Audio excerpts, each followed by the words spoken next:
चलिए देखिए,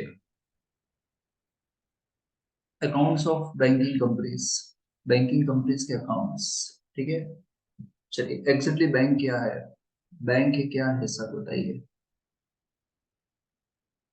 बैंक है ना, बैंक के कोर फंक्शंस तो है, एक तो डिपॉजिट एक्सेप्ट करना एंड लोन्स एंड एडवांसेस देना, इसके कोर फंक्शन है। Acceptance of deposits and providing loans and advances, ये इसका बैंक का कोर फंक्शन है। ठीक है, some legal requirements, prohibition on trading, इसका मतलब क्या, बैंक कोई गुड्स में डीलिंग नहीं कर सकती, गुड्स में डीलिंग नहीं कर सकती, गुड्स का परचेज एंड सेल नहीं कर सकती, गुड्स में वो बार्टर नहीं कर सकती, except except realisation of security given to और हेल्ड बाय इट, है ना। ऐसी कोई भी सिक्योरिटीज जो बैंक के पास है, किसी बोरोवर ने बैंक से लोन लिया था और बैंक ने इस लोन के बदले में सिक्योरिटी मांगी थी और ये सिक्योरिटी बैंक ने बेची है ना। क्यों? क्योंकि बोरोवर पेमेंट नहीं कर रहा था। तो अगर ये केस है तो चलेगा, ऐसे केसेस में चलेगा, अदरवाइज बैंक गुड्स के अंदर डील कर सकती नहीं है। सेकंड पॉइंट, प्रिस्क्राइब्ड फॉर्म, इसका मतलब क्या, बैंक को balance sheet and profit and loss account वैसे बनाना पड़ेगा जैसे बैंकिंग रेगुलेशन एक्ट में बताया गया था। हम्म? तो बैंकिंग रेगुलेशन एक्ट के अंदर फॉर्म प्रिस्क्राइब्ड है किसका, profit and loss account and balance sheet का, तो वैसे उनको तैयार करना पड़ेगा। अकाउंटिंग ईयर, एवरी बैंक को 1 अप्रैल को अकाउंटिंग ईयर स्टार्ट करना पड़ेगा, 31 मार्च को एंड करना पड़ेगा अकाउंटिंग ईयर।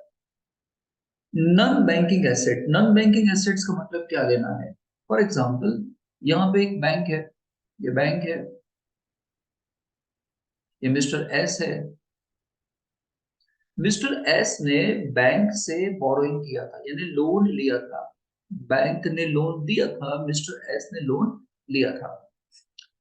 लोन के बदले में मिस्टर एस ने सिक्योरिटी दी थी, सिक्योरिटी। अब मिस्टर एस क्या कर रहा है, इंस्टॉलमेंट पे नहीं कर रहा है, इंस्टॉलमेंट पे नहीं कर रहा है, हफ्ते पे नहीं कर रहा है, इंटरेस्ट पे नहीं कर रहा है, तो ऐसे केसेस में क्या करेगी बैंक, क्या करेगी, ये जो सिक्योरिटी है वो सिक्योरिटी वो अपने पास ले लेगी। और इस सिक्योरिटी को बैंक क्या बोलती है, नॉन बैंकिंग एसेट्स, क्या बोलती है, नॉन बैंकिंग एसेट। बेसिकली ये एसेट बैंक की नहीं थी, है ना, किसी बोरोवर की थी, लेकिन बोरोवर क्योंकि पेमेंट नहीं कर रहा था, ये सिक्योरिटी, ये एसेट किसके पास चली गई, बैंक के पास चली गई, जिसे बोलते हैं नॉन बैंकिंग एसेट, है ना। तो it must be disposed of by the banking company within 7 years of its acquisition, जिस ईयर में एक्वायर्ड किया गया होगा इस एसेट को, उसके 7 साल के अंदर अंदर बैंक इस एसेट को बेच देती है, डिस्पोज कर देती है, इसको हम बोलते हैं नॉन बैंकिंग एसेट्स। याद क्या रखना है अभी आपको, आपको याद ये रखना है कि ये जो नॉन बैंकिंग एसेट्स है वो बैंक की एसेट बन गया, इसलिए बैंक क्या करेगी, अपने बैलेंस शीट में एसेट साइड पर वो शेड्यूल नंबर 11 में लिखेगी, नोट नंबर 11 में लिखेगी, अदर एसेट्स में लिखेगी। अदर एसेट्स के अंदर आने वाला है नॉन बैंकिंग एसेट्स। ठीक है, चलिए आगे बढ़ते हैं। नेक्स्ट है,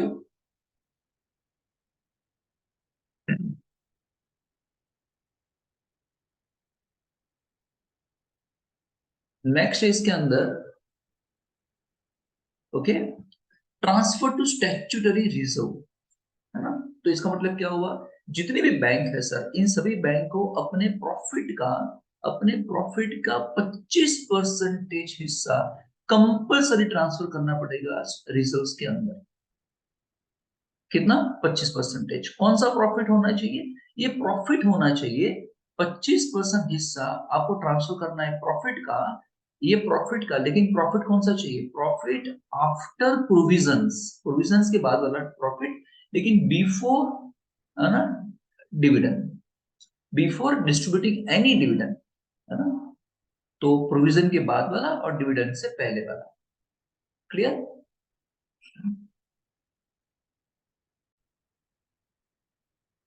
चलिए नेक्स्ट क्या है, maintenance of cash reserve ratio, क्या लिखा है? Maintenance of cash reserve ratio, इसका मतलब क्या? जितने भी बैंक है ना सर, उस बैंक को क्या करना पड़ेगा? अपने डिमांड एंड टाइम लायबिलिटी का, है ना, डिमांड एंड टाइम लायबिलिटी देखो लिखा है, bank total demand and time liabilities in the form of cash reserve ratio. का मतलब क्या हुआ? जितनी भी बैंक है उस बैंक को 4%, 4% किसका, है ना, डिमांड एंड टाइम लायबिलिटी के 4%। इसका मतलब क्या हुआ सर? जो भी बैंक में सेविंग अकाउंट है, जो लोगों ने बैंक में सेविंग अकाउंट खुलवाया है, उसकी अमाउंट ले लो। बैंक में जितने भी करंट अकाउंट है वो ले लो। बैंक में फिक्स्ड डिपॉजिट है सर, वो भी ले लो, है ना। ये क्या हो गया sir? Demand and time liability हो गया, है ना। तो इसका टोटल कर देना है और इसका 4% निकालना है बैंक को, और इसके 4% बैंक को ट्रांसफर करना पड़ेगा कंपलसरी, है ना, रिजर्व बैंक के आरबीआई में ट्रांसफर करना पड़ेगा। इसको हम क्या बोलेंगे सर? Cash reserve ratio. इतना तो आपको आरबीआई में ट्रांसफर करना ही पड़ेगा, जिससे हर कोई बैंक क्रेडिट क्रिएशन कम करे। क्रेडिट क्रिएशन को रोकने के लिए ये किया जा रहा है। ठीक है, कितना करना पड़ेगा? 4%। किसके? डिमांड एंड टाइम लायबिलिटी का। चलिए नेक्स्ट है maintenance of SLR ratio. SLR ratio कितना करना है सर? अगेन आपको करना है 18%। कितना करना है? 18% करना है एसएलआर। किसके? उसके ही डिमांड एंड टाइम लायबिलिटी के ही 18% करना है। जिसके अंदर क्या आता है? यही आता है, सेविंग अकाउंट अगर पैसे डिपॉजिट किए हैं तो वो, करंट अकाउंट में पैसे पड़े हैं बैंक में तो वो, फिक्स्ड डिपॉजिट में पड़े हैं तो वो, कोई अगर रिकरिंग में पैसे पड़े हैं तो वो भी। इसके आपको कर देने हैं कितने सर? 18% करने हैं। और 18% करने के बाद जो फिगर निकल के आएगी, इतने रुपीस बैंक को कंपलसरी लिक्विड एसेट में रखना पड़ेगा। कंपलसरी लिक्विड एसेट में रखना पड़ेगा। कहने का मतलब ये, बैंक इतना लिक्विड एसेट रखेगी तो वो फिर, है ना, लोन्स एंड एडवांसेस नहीं दे पाएंगे, वो नहीं देंगे। तो ये हो गया 18%, एसएलआर हो गया। कैश रिजर्व रेशियो कितना हो गया सर? 4%। ठीक है, आगे बढ़ते हैं। Some specific transaction of bank, bank के कुछ ट्रांजेक्शन है, जैसे discounting and collection of bill. Sir ये क्या है? Discounting and collection of bill क्या है? फॉर एग्जाम्पल देखिए, ये बैंक है, ये बैंक है, ठीक है। इस बैंक का कस्टमर है, फॉर एग्जाम्पल मिस्टर एस, उसका कस्टमर है। मिस्टर एस का कस्टमर है मिस्टर पी। मिस्टर एस ने मिस्टर पी को माल बेचा था, मिस्टर पी ने मिस्टर एस को पेमेंट करना था। अब मिस्टर पी मिस्टर एस को क्या कर रहा है? बिल्स दे रहे हैं। तो बिल्स रिसीवेबल हो जाएगा, किसके लिए? एस के लिए हो जाएगा। अब एस क्या करता है? ये बिल्स रिसीवेबल बैंक में डिस्काउंट करा देता है, ठीक है। और बैंक क्या करते हैं? इसका वो पेमेंट कर देते हैं, है ना, एडवांस में। किसको? मिस्टर एस को। इसको हम क्या बोलते हैं सर? Discounting of bill. क्या बोलते हैं? Discounting of bill. अब मान लो ये जो पेमेंट करना था, ये जो पेमेंट करना था, मान लो आप, ये जो पेमेंट करना था ये 1 लाख रुपए था। कितना था? 1 लाख रुपए। तो बैंक ने क्या किया? 1 लाख के बिल्स ले लिए, और 1 लाख के बिल्स के बदले में बैंक ने पेमेंट किया पार्टी को, मिस्टर एस को पेमेंट कर दिया मान लो 90,000। तो बैंक कौन सी एंट्री पास करेगी? एक तो बिल्स आ गए बैंक के पास, तो बैंक क्या बोलेगी? Bills discounting account debit. कितने के बिल्स आ गए बैंक के पास? 1 लाख रुपए के बिल्स आ गए, ठीक है। बैंक ने कितने पैसे कस्टमर को दे दिए? बैंक ने कस्टमर को दे दिया 90,000। 90,000 क्रेडिट कर देगी। और बैंक ने कितने नहीं दिए कस्टमर को? क्योंकि बैंक ने एडवांस में पेमेंट किया तो बैंक को तो डिस्काउंट कटेगी। बैंक ने नहीं दिए कितने सर? 10,000। तो ये बैंक की इनकम हो जाएगा, ये कस्टमर के अकाउंट में क्रेडिट कर देंगे, और ये बैंक के लिए क्या बन जाएगा? एसेट, है ना। तो ये जो डिस्काउंट है ना सर, ये जो डिस्काउंट है, बैंक लिखेगा अपने प्रॉफिट एंड लॉस अकाउंट में लिखेगा, है ना। शेड्यूल नंबर 13 में लिखेगा, नोट नंबर 13 में लिखेगा, इनकम है। ये जो बिल डिस्काउंटिंग है, ये बैंक के लिए एडवांसेस है, तो बैंक इसको लिखेगा है ना, 9 में, नोट नंबर 9 में लिखेगा, शेड्यूल 9 में लिखेगा, और ये कस्टमर के अकाउंट में क्या कर देंगे, पैसे क्रेडिट कर देंगे। ठीक है, इसको हम क्या बोलते हैं sir, discounting and collection of bills. Clear? चलिए आगे क्या है, rebate on bill discounted, unexpired discount. अब ये क्या है, देखो इसी केस से समझते हैं, इसी केस से समझते हैं कि क्या है एक्सेक्टली ये। ठीक है, चलिए बताइए, बैंक के पास बिल कितने आए, 1 लाख के बिल आ गए। अब बैंक क्या करेगी, कुछ पैसे कस्टमर के अकाउंट में डाल देगी, है ना। मान लो कस्टमर के अकाउंट में डाल दिया 90,000। अब यहाँ पे क्या इश्यू आ रहा है, इश्यू ये हो रहा था कि मान लो अकाउंटिंग ईयर ये है हमारा, ये अकाउंटिंग ईयर 1 अप्रैल से अकाउंटिंग ईयर स्टार्ट हुआ, 31 मार्च को अकाउंटिंग ईयर खत्म हुआ। इस डेट को, इस डेट को बैंक ने बिल डिस्काउंटिंग करके दी, इस डेट को, है ना। तो बैंक ने क्या किया, इस डेट को ये एंट्री पास की, 1 लाख रुपए कस्टमर के अकाउंट में 90,000।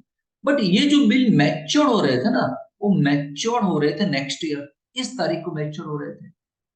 इसका मतलब तो ये हुआ, इसका मतलब तो ये हुआ कि, है ना, यहां से लेके यहां तक का डिस्काउंट हुआ कितना, 10,000।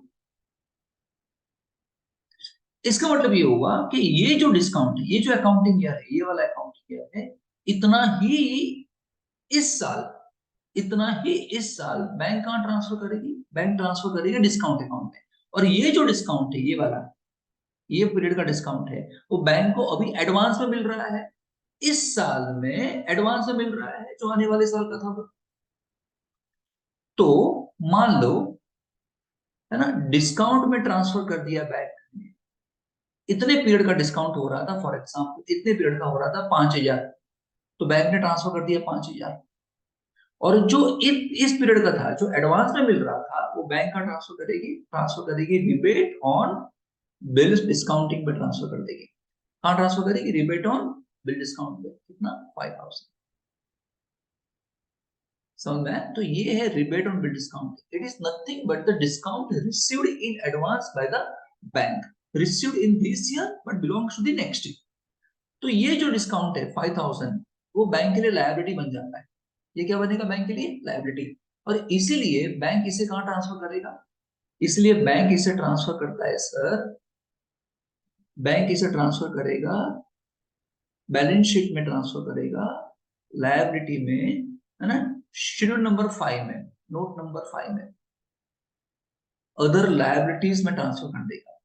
क्योंकि ये बैंक के लिए लायबिलिटी है, ये जाएगा, इनकम है तो जाएगा 13 नंबर शेड्यूल में क्योंकि इनकम है, और ये जाएगा शेड्यूल नंबर 9 में, एसेट में। यहां तक क्लियर है सर? चलो नेक्स्ट पेज पे चलते हैं।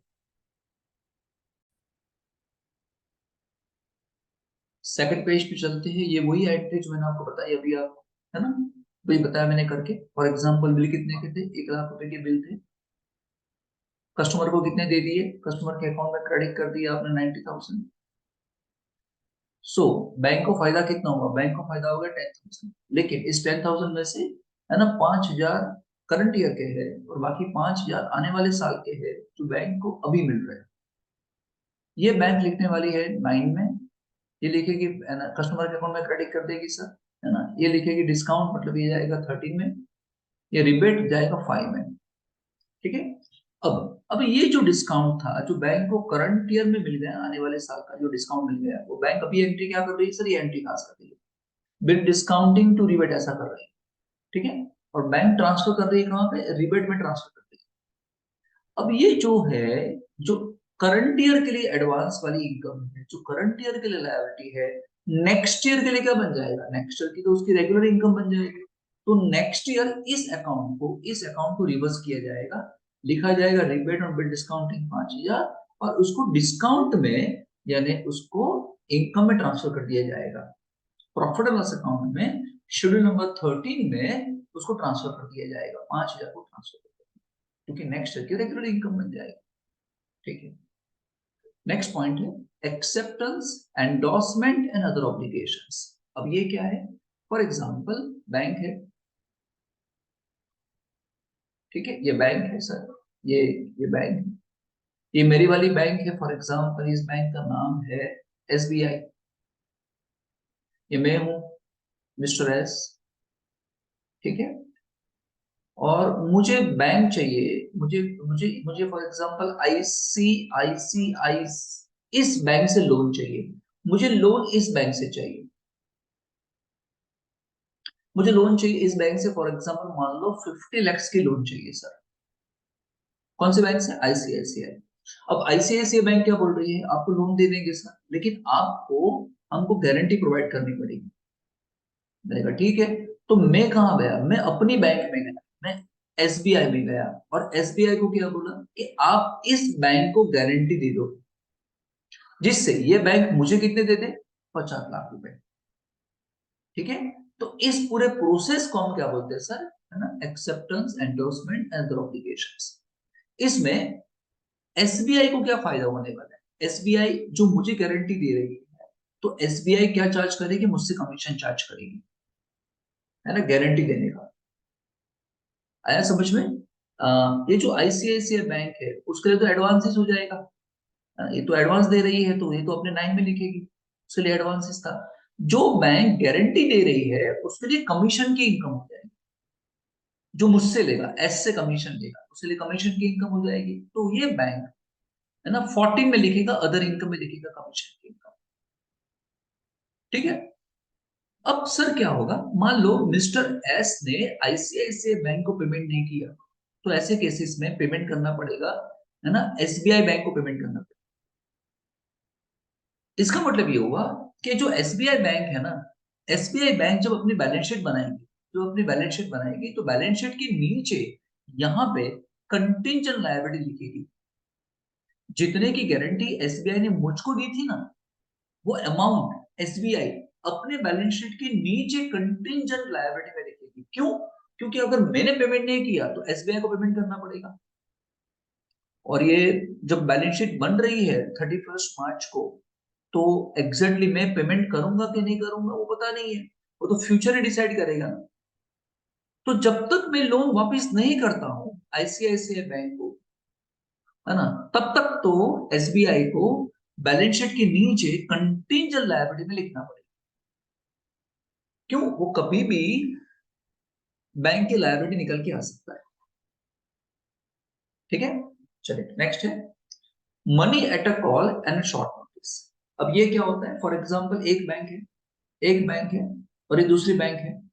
ठीक है, इस बैंक को अभी तुरंत टच, मान लो 50 लाख रुपए चाहिए, 50 लाख चाहिए, लेकिन इस बैंक के पास इतनी लिक्विडिटी नहीं है, है ना। एक बंदा आया है, एक उसका कस्टमर आया है, जो कस्टमर बैंक से कितना मांग रहा है, 50 लाख मांग रहा है, लेकिन इस बैंक के पास 50 लाख अभी नहीं है सर, है ना। तो ये बैंक क्या करती है, दूसरी वाली बैंक से पैसे मांगती है, और ये बैंक इसको क्या बोलेगी कि तू मुझको शॉर्ट पीरियड के लिए पैसे दे, 7 to 14 days के लिए मुझे पैसे देती है ना।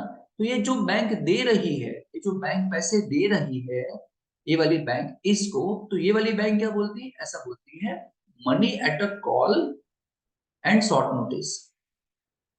इसका मतलब क्या हुआ, मैं आपको दे तो रहा हूं 50 लाख रुपए, मैं आपको दे रहा हूं, लेकिन वो 7 दिन से लेके 14 दिन तक ही रहेंगे, और जब मैं पैसे वापस मांगू तो आपको कर देने पड़ेंगे। याद रखना, 24 आवर्स के अंदर अंदर आपको कर देने पड़ेंगे। सही, वेरी शॉर्ट नोटिस है ये, है ना। वैसे तो 2 वीक का टाइम दिया जाता है, लेकिन शॉर्ट नोटिस में आपको ये पैसे वापस कर देने पड़ेंगे। तो जो बैंक दे रही है ना, जो बैंक पैसे दे रही है, ये बैंक पैसे दे रही है, तो ये क्या बोलेगी, money at a short notice, तो ये लिखेगी अपना शेड्यूल नंबर 7 में लिखेगी। ये एसेट साइड पे लिखेगी, क्योंकि इसके लिए तो एसेट है, उस पे इसको इंटरेस्ट मिलने वाला है दूसरे बैंक से। और ये वाली बैंक जो पैसे ले रही है उसमें तो बोरोइंग्स है ना, शॉर्ट टर्म बोरोइंग्स हो गए इसके लिए तो। ठीक है, वो तो बोरोइंग्स में लिखेगी, उसके लिए लायबिलिटी है। ठीक है, चलिए आगे चलते हैं, ये पेज निकाल देता हूँ नेक्स्ट पेज पे।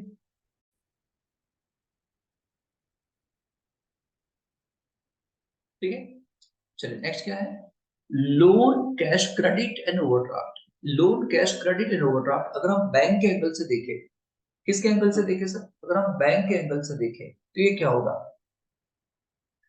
एक बार बताओ, क्या एक बैंक लोन देती है? हाँ। सीसी देती है? हाँ। ओवरड्राफ्ट देती है? हाँ। तो बैंक के एंगल से ये सब एडवांसेस है सर, ये सब एडवांसेस के तरीके हैं, फॉर्म्स ऑफ एडवांसेस। और इसीलिए बैंक इसको कहाँ लिखती है? बैलेंस शीट की एसेट साइड लिखेगी, किसके हेड में? है ना, एडवांसेस के हेड में लिखेगी, जो 9 में आएगा। ठीक है, लोन अलग अलग प्रकार की लोन होती है, कार लोन, हाउसिंग लोन, है ना, कैश क्रेडिट एंड ओवरड्राफ्ट। है ना, कैश क्रेडिट जनरली स्टॉक के अगेंस्ट में मिलता है, इन्वेंट्री के अगेंस्ट में मिलता है। एंड ओवरड्राफ्ट वो कोई भी एसेट को मॉर्गेज करवा के आपको ओवरड्राफ्ट देते हैं। ठीक है, क्लियर? इसके बदले में बैंक को क्या मिलता है? इसके बदले में, इसके बदले में, इसके बदले में बैंक को क्या मिलता है? इंटरेस्ट मिलता है। तो इंटरेस्ट बैंक की क्या होती है? इनकम। तो वो लिखते हैं इनकम में, नोट नंबर 13 में, शेड्यूल नंबर 13 में। क्लियर? हाँ, ये बात अलग है कि ओवरड्राफ्ट पे उतना ही इंटरेस्ट देखेगा जितना वो पैसे विड्रॉ किए जाएंगे। अगर पैसे विड्रॉ कर रहे हैं उतने पे इंटरेस्ट लगेगा, अदरवाइज इंटरेस्ट लगेगा नहीं। चलिए, demand draft and telegraphic transfer. Demand draft and telegraphic transfer and later of credit and travellers cheque. अच्छा, पहले इसको समझ लेते हैं, डिमांड ड्राफ्ट। डिमांड ड्राफ्ट क्या होता है कि बैंक डिमांड ड्राफ्ट की मदद से, डीडी की मदद से कस्टमर के पैसे, है ना, उसे दूसरे अकाउंट में दूसरे पार्टी को ट्रांसफर करती है ना। फॉर एग्जाम्पल, मुझे पेमेंट करना है, मुझे पेमेंट करना है, मैं यहाँ पे हूँ, मैं यहाँ पे हूँ बॉम्बे में। फॉर एग्जाम्पल, मैं कहाँ पे हूँ? मैं हूँ बॉम्बे में, और मुझे पेमेंट करना है सर, फॉर एग्जाम्पल दिल्ली में। दिल्ली में कोई मिस्टर एक्स है जिसको पेमेंट करना है। क्लियर? तो मैं बैंक के पास जाऊंगा, बैंक को क्या बोलूंगा? सर, मुझे इस पार्टी को पेमेंट करना है, तो मुझे आपसे ओवरड्राफ्ट निकलवाना है। मान लो पेमेंट करना है 1 लाख रुपए का, तो मैं क्या करूंगा? इस बैंक में जाके, है ना, वहां से 1 लाख का ओवरड्राफ्ट निकलवाऊंगा। तो फॉर एग्जाम्पल बैंक को 1 लाख देने पड़ेंगे मुझको वहां पे, और 500 रुपए कमीशन बैंक ले रही है। तो बैंक मुझसे कितना चार्ज करेगी? 1 लाख और 500 रुपए। इतने पैसे मैं इस बैंक को दे दूंगा, 1 लाख और 500। बैंक क्या करेगी? ये ओवरड्राफ्ट निकाल के मुझको दे देगी। ठीक है, फिर ये ओवरड्राफ्ट में क्या करूंगा? इसको भिजवा दूंगा मैं कुरियर के थ्रू, है ना। तो ये 1 लाख रुपए, ये अगर ओवरड्राफ्ट इसको मिल जाएगा, ओवरड्राफ्ट इसको मिल जाएगा, तो क्या करेगा? फिर वो अपने बैंक अकाउंट में डाल देगा, है ना। और ये बैंक या उसकी कोई भी बैंक, उसकी कोई भी ब्रांच इसको पेमेंट कर देगी। समझ में आया क्या है डीडी क्या होता है ना? अब बताओ, अब इसमें होगा क्या? बैंक को फायदा क्या होगा इसके अंदर? बैंक इसके अंदर कमीशन लेती है, ये वाला, ये कमीशन लेगी। तो डीडी करने से, टेलीग्राफिक ट्रांसफर करने से, इसकी वजह से क्या होगा सर? बैंक को इनकम होती है, और वो इनकम, कमीशन की इनकम, वो कहाँ ट्रांसफर करेंगे सर? 14 में ट्रांसफर कर देंगे। ठीक है, और जब तक ये पैसे ट्रांसफर नहीं होते, मान लो डीडी के पैसे, टेलीग्राफिक ट्रांसफर के पैसे बैलेंस शीट डेट को 31 मार्च को बैंक के पास ही पड़े हुए, तो जब तक ये पैसे बैंक ट्रांसफर नहीं करती, 31 मार्च को ट्रांसफर नहीं किया, तब तक वो बैंक के लिए क्या बन जाएगी? लायबिलिटी बन जाएगी। तो अदर लायबिलिटीज में लिख देंगे, क्योंकि वो तो पेमेंट अभी शॉर्ट पीरियड में कर ही देना है। ठीक है, चलो, सेम चीज है सर, सेम होता है letter of credit. Letter of credit particularly कब? जब आपको, है ना, दूसरी कंट्री में पैसे भिजवाने होते, तो सेम है। इसी तरीके से होता है, बैंक को क्या मिलता है सर? कमीशन मिलता है, सेम तरीके से काम करता है। ट्रैवलर्स चेक क्या होता है? मान लो अगर दूसरी कोई सिटी में जा रहे हो, दूसरी कंट्री में जा रहे हो, अगर आपको कैश कैरी नहीं करना है, तो आप बैंक में जाके ट्रैवलर्स चेक निकाल सकते हो। आप बैंक में जाके पैसे डिपॉजिट करा दो, मान लो 1 लाख रुपए डिपॉजिट करा दिए, तो बैंक आपको क्या करेगी? 1 लाख रुपए के ट्रैवलर्स चेक दे देगी, है ना। वहां का मैनेजर 1 लाख के चेक बना के दे देगा आपको, 10-10 हजार के चेक बना के दे देगी। अब आप चेक लेके जाओगे उस सिटी में, दूसरी सिटी में जहां पे आपको विजिट करना है, वहां पे जाओ, वहां पे उस वाली बैंक में आप ट्रैवलर्स चेक प्रेजेंट करो। 10 हजार का ट्रैवलर्स चेक प्रेजेंट कर दिया, मान लो आपने वहां पे, तो आपको 10 हजार की कैश मिल जाएगी। फिर वहां पे खर्च करो, फिर से पैसे कम पड़े, आप फिर से और एक ट्रैवलर्स चेक दे दो, 10 हजार का कैश मिल जाएगी, खर्च करो। आप वापिस आए, और आपके पास वापस आने के बाद आपके पास ट्रैवलर्स चेक बच गए हैं, मान लो 50 हजार के, तो 50 हजार के ट्रैवलर्स चेक आप बैंक पे वापस कर दो, और कैश ले लो वापस। तो इसको हम बोलते हैं सर ट्रैवलर्स चेक। ठीक है, बैंक इसके लिए भी क्या चार्ज करते हैं सर? Commission charge. ओके, चलो नेक्स्ट पेज पे चलते हैं। क्या है नेक्स्ट है इनकम रेकग्नाइजेशन। अब मेन पॉइंट है, अभी हम धीरे धीरे चले प्रैक्टिकल की तरफ चले, है ना। इनकम रेकग्नाइजेशन, तो ये क्या मतलब होता है सर? कोई भी बैंक है वो अपनी बुक्स में इनकम जो भी होती है वो इनकम को किस तरीके से रिकग्नाइज करेगी, कब रिकग्नाइज करेगी, कितना रिकग्नाइज करेगी। बैंक के केसेस में इनकम क्या होती है? मेन इनकम क्या होती है सर? इंटरेस्ट की इनकम होती है, जो उन्होंने एडवांसेस देके रखे हैं वहां पे इंटरेस्ट की इनकम होती है। तो ये इंटरेस्ट की इनकम बैंक कैसे और कब रिकग्नाइज करेगी, कितना रिकग्नाइज करेगी? एक बात बताओ, ये जो इंटरेस्ट की इनकम बैंक को होती है वो किस पे होती है? एडवांसेस पे होती है ना। इन्होंने जो भी एडवांसेस देके रखे हैं, है ना, उस पे होती है। मतलब बैंक के लिए क्या है सर? एसेट्स है। अब बैंक क्या करती है पता है? बैंक अपने जितने भी एडवांसेस है, बैंक अपने जितने भी एडवांसेस है, एसेट्स है, उसको दो में क्लासिफाई करती है।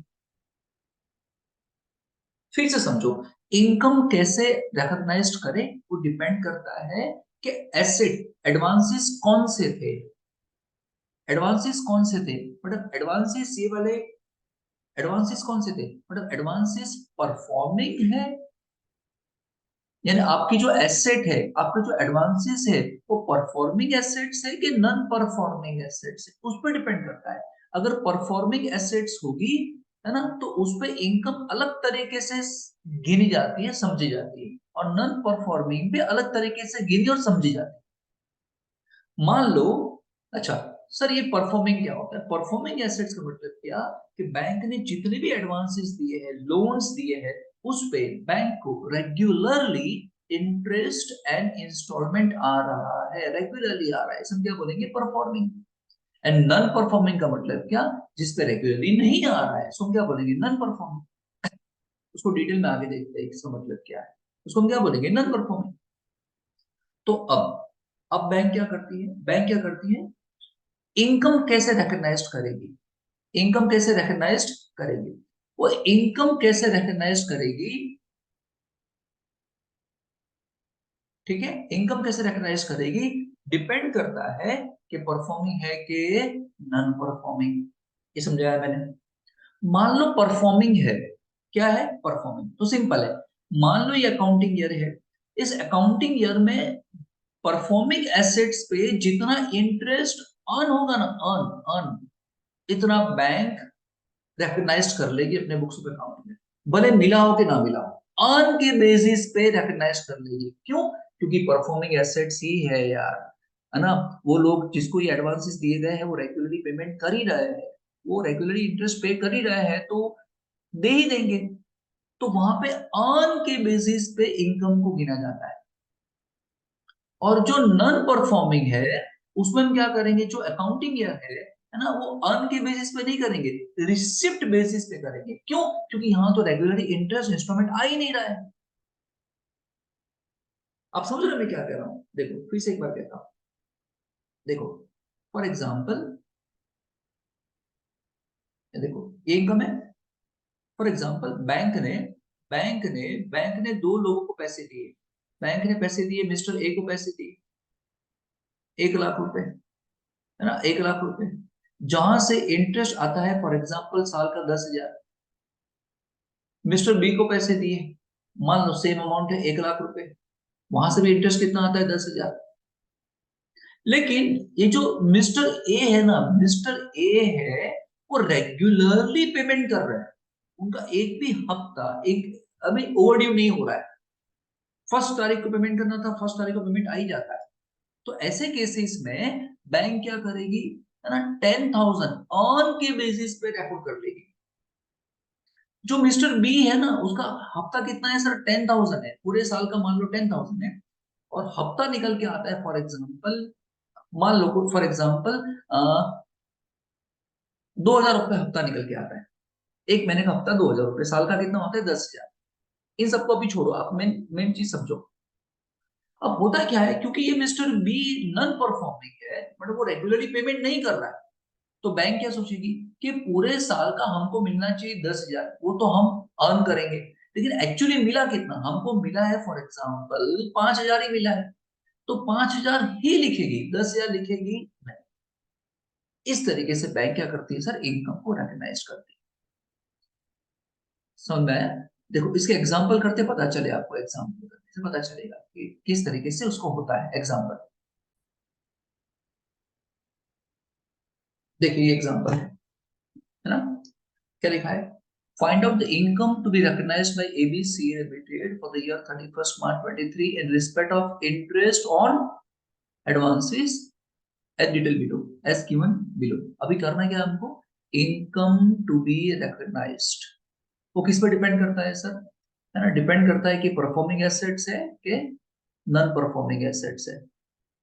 क्या समझाया था, नॉन परफॉर्मिंग एसेट्स में आपको रिसिप्ट देखना है, एंड परफॉर्मिंग एसेट्स पे आपको अर्न कितना करने वाले हो पूरे साल में वो देखना है। देखिए ये परफॉर्मिंग एसेट्स है, इस पे कितना अर्न करने वाले हो सर, तो ये लिया जाएगा, ये अर्न करने वाले हो। एंड नॉन परफॉर्मिंग पे अर्न कितना वो नहीं देखेंगे, कितना रिसीव्ड किया वो देखने वाले, इसमें उसको लिया जाएगा। समझ में? आंसर कैसे लिखेंगे, हम लिखेंगे कि भाई income to be recognised, income to be recognised in the profit and loss account, ऐसा लिखेंगे ना, स्टेटमेंट जैसा बना देंगे। लिखेंगे फर्स्ट, है ना, पहला क्या था, टर्म लोन, पहला क्या है, टर्म लोन। अब टर्म लोन में कुछ परफॉर्मिंग था, कुछ नॉन परफॉर्मिंग था, कुछ पेमेंट कर रहे हैं, कुछ लोग पेमेंट नहीं कर रहे हैं, तो जो परफॉर्मिंग है उसमें कितना लोगे आप, 280 लोगे, यहाँ पे 280 लोगे टर्म लोन परफॉर्मिंग, और यहाँ कितना लोगे आप, 20 लोगे, बाहर लिख दोगे कितना, 300।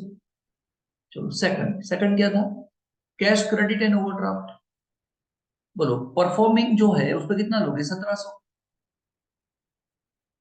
यहाँ कितना लोगे सर, 48, 1748।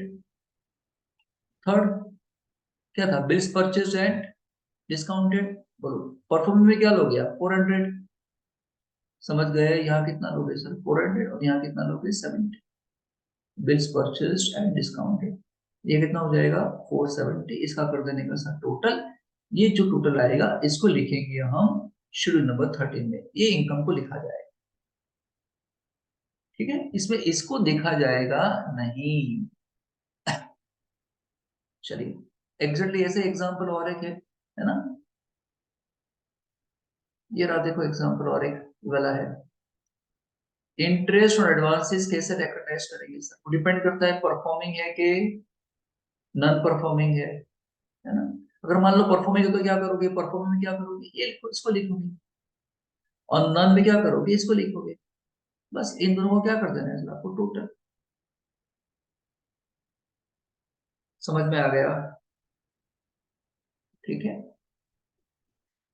चलिए तो यहाँ पे लेक्चर फर्स्ट स्टॉप करते हैं।